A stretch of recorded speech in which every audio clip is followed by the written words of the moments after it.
नमस्कार, देश की बात सुनाता हूं कि नए वीकली सीजन में आप सबका स्वागत है।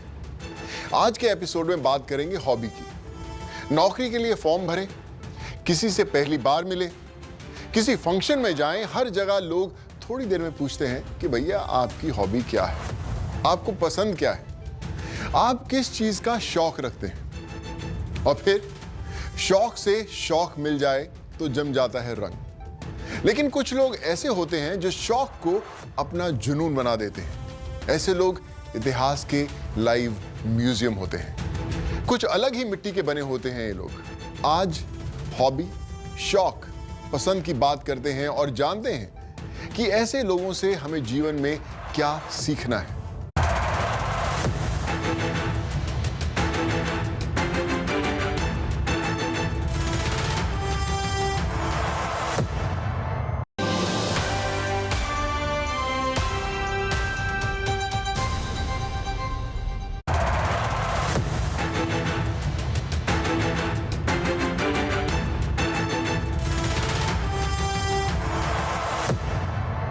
विरासत हमेशा गौरव देती है, उसको संजोना आपको स्पेशल होने का एहसास भी देता है, एक अलग पहचान भी देता है।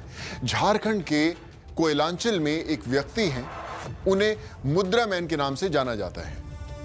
मुद्रा मैन को विरासत में ऐसी चीजें मिली जिन्हें लोग इकट्ठा करने में अपनी जिंदगी बिता देते हैं। उन्होंने इसे ऐसा संजोया है, आइए साथ में जानते हैं।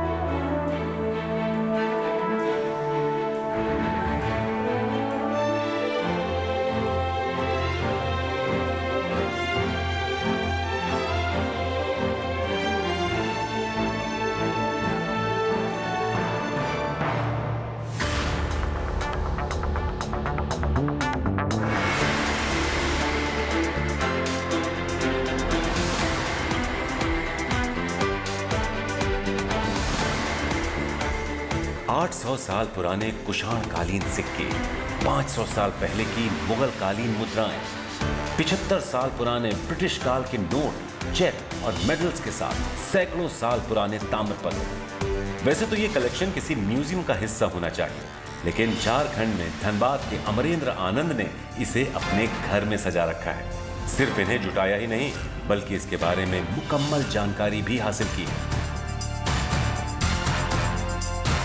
1972 ईस्वी में जब भारत की आज़ादी के 25 वर्ष पूरे हुए थे, तो इंदिरा गांधी ने सारे स्वतंत्रता सेनानियों को एक प्रकार का प्लेट दी थी, जिसमें उनको ऑनर दिया गया था। कुछ पारितोषिक दी गई थी और एक ताम्रपत्र भी दिया गया था। मेरे पास 1919 में जब प्रथम विश्व युद्ध समाप्त हुआ, तो ब्रिटेन के द्वारा, उस समय अंग्रेज़ों का राज था, अंग्रेज़ों के द्वारा भारत में सारे लोगों को, जो लोग भी उस लड़ाई में प्रथम विश्व में रहे, उन लोगों को एक डेथ प्लेट दिया।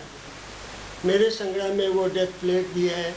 मेरे संग्रह में आप केसरी हिंद भी है। मेरे संग्रह में जब भारत सामग्री बनी थी भारत का, वो भी मेरे पास है। अमरेंद्र LIC में विकास अधिकारी रहे। अपने इस शौक को इस मुकाम तक पहुंचाने में इन्हें 5 दशक का समय लगा है। 50 साल में यह संग्रह विशाल और विविधताओं से भरा है। हर एक संग्रह को उन्होंने कालखंड के हिसाब से लगाया है। इस पर पूरी जानकारी भी दी है। मसलन कुषाण वंश के दौर में सिक्के कैसे हुआ करते थे, उन्हें क्या कहा जाता था। इसी तर्ज पर मुगल शासकों के दौर की मुद्राएं और मोहरें हैं, तो आजाद भारत में चले नोट और सिक्के।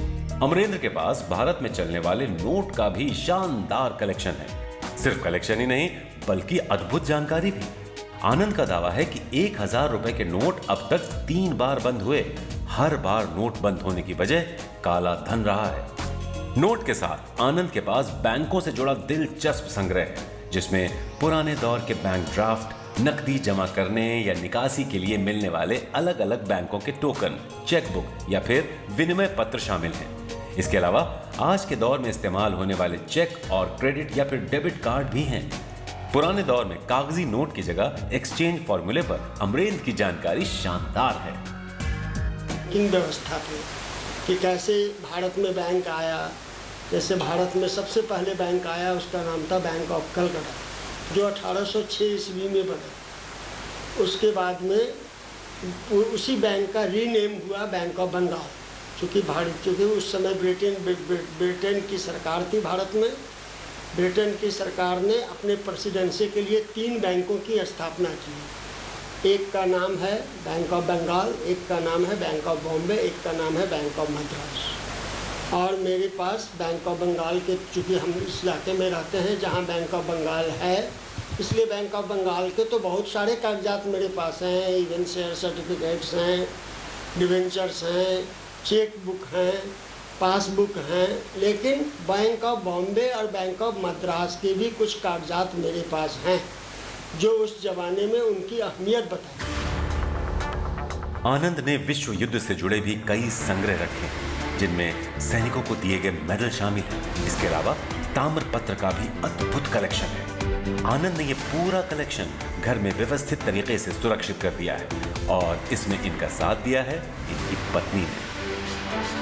अब पूरा इनका समय सिक्का, कॉइन्स, मेडल, निमंत्रण पत्र, कार्ड, मतलब सारा कुछ ये संग्रह करते हैं। इवन मेरा जो है, हमको लेटर लिखते थे, कभी कभी तो सुबह शाम लिखते थे। पोस्टमैन जो है रोज़ मेरा डाक लेके आता था और हम तब पढ़ाई कर रहे थे। हाँ, एमए की पढ़ाई कर रहे थे, मतलब एग्ज़ाम चल रहा था। पढ़ने का तो एक हफ्ता का चिट्ठी हम एक साथ लेके और सबका शॉर्ट में हम इनको जवाब देते थे पढ़ के। तो हम भी उधर से लिखते थे, लेकिन ना ये एक ठो फेंके ना हम फेंके, उसका भी हमारा दस्तावेज बना हुआ। आनंद का ये संग्रह भारत के ऐतिहासिक सफर की जानकारियों से भरा है। इसमें भारत का गौरव भी है और आने वाली पीढ़ियों के लिए विरासत का मॉडर्न दस्तावेज भी, जिसे कभी भी पढ़ा जा सकता है। धनबाद से सिदुन मोदन के साथ bureau report, good news today.